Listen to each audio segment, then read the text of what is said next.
واعتصموا بحبل الله جميعا ولا تفرقوا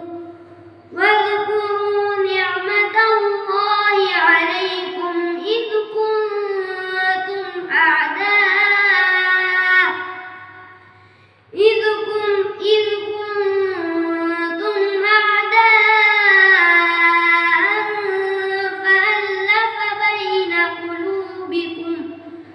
فألف بين قلوبكم فأصبحتم بنعمته إخوانا وكنتم على شفا حفرة من النار فأنقذكم منها كذلك يبين